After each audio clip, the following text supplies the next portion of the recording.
As an apocalyptic blizzard blankets New York City in snow, a hard-boiled cop named Max Payne, a man with nothing to lose and an endless supply of metaphors, embarks on a bloody quest for revenge. Max returns home one day to find his wife and newborn daughter dead, killed by junkies hopped up on a new designer drug called Valkyrie.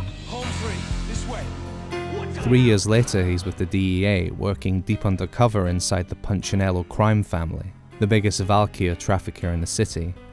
Then the shit hits the fan. Payne is framed for the murder of a fellow DEA agent and soon finds himself on the run from the NYPD, the mob, and a sinister secret society known as the Inner Circle. It's a good thing he's handy with a gun.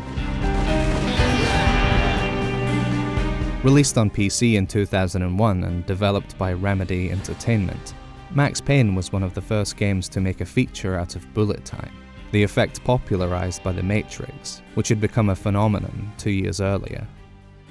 During combat, you can send Max into a graceful, slow-motion dive, which results in some wonderfully chaotic, cinematic, and blood-soaked firefights.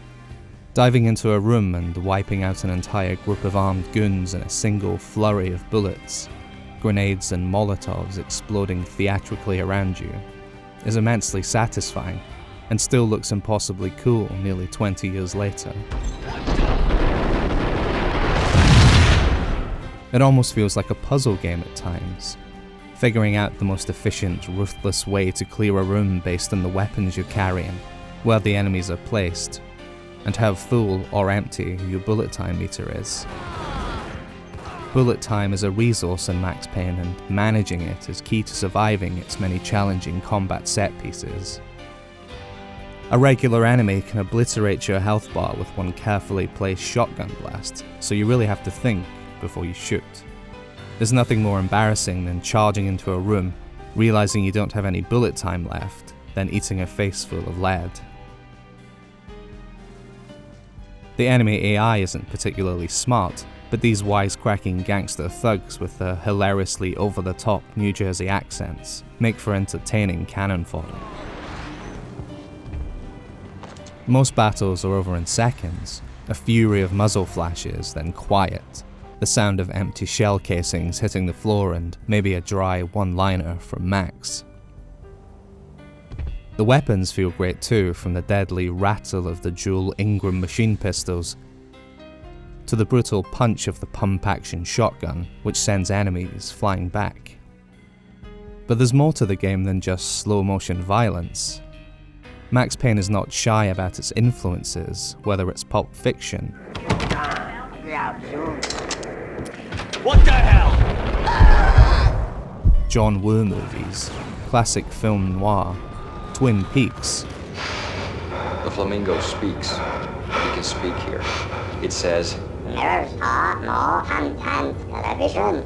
Or of course, The Matrix. But that's part of its charm. It's a love letter to the classics, paying tribute to, rather than just copying them. Remedy's games are always steeped in pop culture, and Max Payne is loaded with references. It's the end of the world as we know it. And I don't feel fine. I don't feel anything. Wink-to-camera moments, and a surprising amount of Tom and Jerry style slapstick. It's always red or blue in the movies. So green? No, not the green.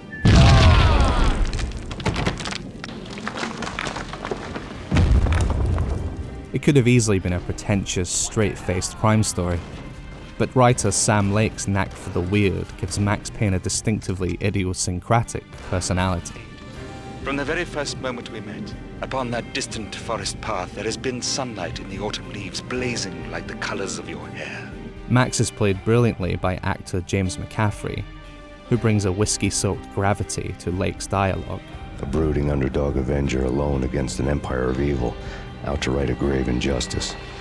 Everything was subjective. There were only personal apocalypses. Nothing is a cliché when it's happening to you. He's the archetypal loner cop whose metaphor-heavy musings are drenched in cliché, doubling down on film noir stereotypes with a knowing splash of irony. Much of the story is relayed through comic book panels, which suits the pulpy tone of the game perfectly.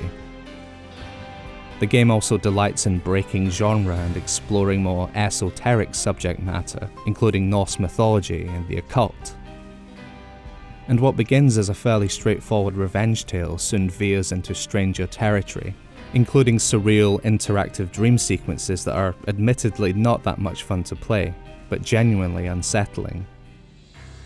Creating an atmosphere is something else Max Payne does magnificently. Remedy's vision of New York is relentlessly bleak and grimy, taking you on a grand tour of dilapidated apartment blocks, fleabag hotels, and seedy nightclubs. New York almost feels mythical in Max Payne, or like some nightmare playing out in Max's fractured psyche. The relentless snow and the eerie, empty streets give the game an oddly dreamlike feel. Ragnarok, the Norse apocalypse, is invoked several times, and you really do feel like you're witnessing the end of the world. Surprisingly, the game still looks great thanks to the strength of its art direction, its use of light and shadow, and those dazzling slow-motion particle effects. Replaying it today, I'm more certain than ever that Max Payne belongs in the same pantheon of PC classics as Doom, Deus Ex, and Half-Life. Max's violent odyssey through the blizzard-battered streets and slums of New York is every bit as thrilling as it was back in 2001.